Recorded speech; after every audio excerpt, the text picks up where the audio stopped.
po ngayon dito sa Kamalig Albay dahil katatapos lamang ng ulan.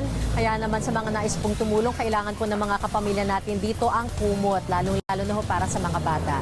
Samantala sa ibang balita, ito makikita po ninyo ha, tuloy-tuloy pa rin po ang pahapunan natin sa mga kapamilya nating evacuees dito sa Kamalig Albay. At sa ibang balita nga, 100 bagong body camera at iba pang surveillance at protective equipment ang na-deliver na ng PIDEA kaninang umaga. Pero aminado po ang hepe ng PIDEA na posibleng may ilang limitasyon ang bagong biling body cam kaya ipapasuot na rin umano ito sa mga miyembro ng media tuwing may operation. Nagpapatrol, Angel Movido.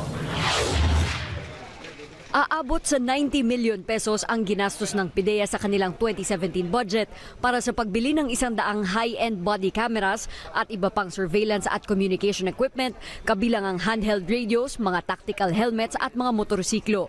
Ayon sa PIDEA, 200 body cams pa ang inaasahang madedeliver ngayong first quarter ng taon.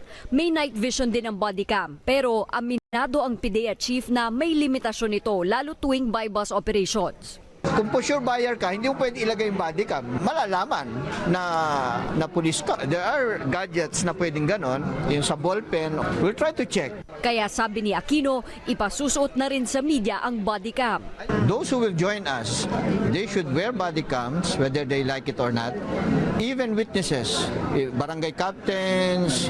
Bagamat may ilang pa ring nangangamba sa pagbabalik ng PNP sa war on drugs, sinabi ni Aquino na malaking tulong ngayon sa transparency ang mga body cam. Base sa tala ng PIDEA ngayong 2018 nationwide, nasa 20,000 barangay pa ang itinuturing na drug-infested. Sinabi ng PIDEA, target nilang malinis ang 5,000 barangay kada taon para tuluyan na makamit ang isang drug-free Philippines sa taong 2022. Angel Movido, ABS-CBN News.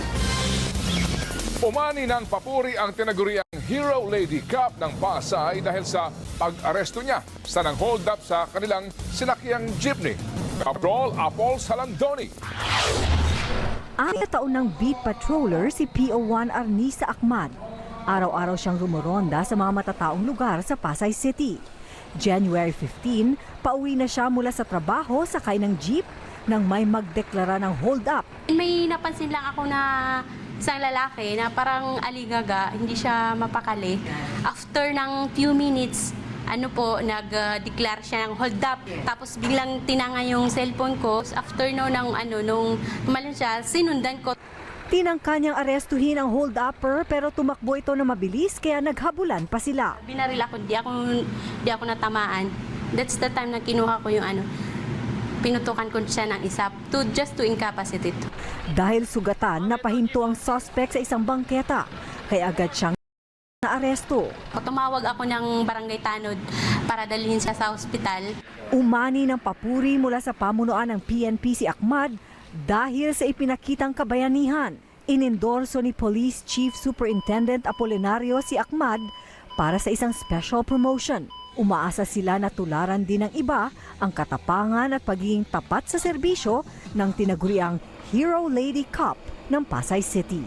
Apples Halandoni, ABS-CBN News. Galing mismo sa opisina sa ilalim ng tanggapan ni Pangulong Duterte ang panukalang amyendahan ang konstitusyon na naglalayong limitahan ang proteksyon ng Estado sa malayang pamamahayag. Ito ang inamin kanina ni House Deputy Speaker Fred Castro. Nagpapatrol, Christian S. Guerra.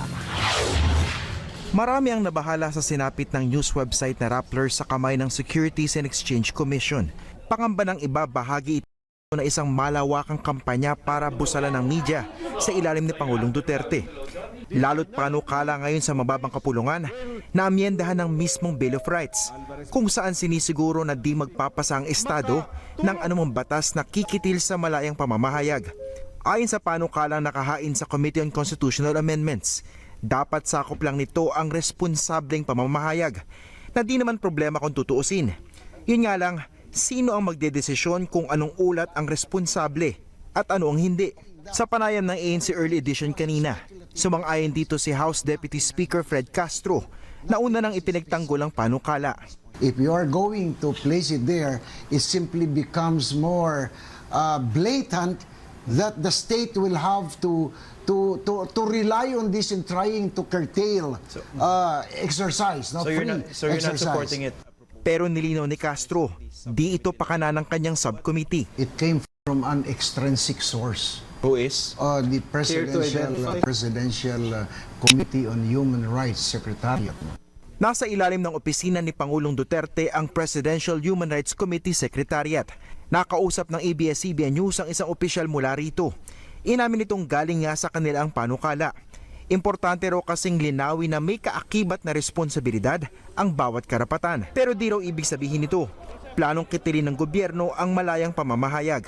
Sa isang text message, agad namang dumistansya si Presidential Spokesman Harry Roque at iginiit na walang kinalaman si Pangulong Duterte sa panukala. Christian Esguera, ABS-CBN News. Sa gitna ng ugong ng susunod niyang boxing match ngayong summer, inihayag ni Senator Manny Pacquiao ang pagsulong naman sa bago niyang proyekto.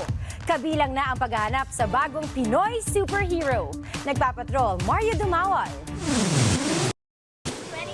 Dagsa ang mga cosplayer, comics at gaming fans ng iba't ibang Asian countries sa paglulunsad ni Senator Manny Pacquiao ng Manila Comic Con Asia na gaganapin sa Marso.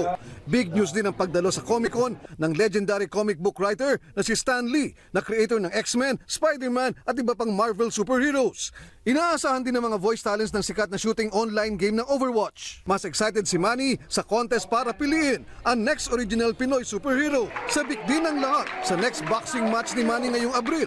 Kasunod dito ng teaser post ng kanyang manager na si Arnold Vegafria ng isang big event daw ni Manny sa Dubai. Pero kagabi tila kumambyo si Manny. Ito'y sa gitna ng mga ulat ng pagklaro ng manager ng Ukrainian boxer na si Vasyl Lomachenko na no deal pa ang kanilang laban. Wala pa, we're going to announce that after 1 week. Magkagayon man, busy si Manny sa Senado sa kanyang papel bilang tourism ambassador sa Comic-Con at sa Ishin Denshin Valentine Benefit Concert para sa mga nasalanta ng digmaan sa Marawi.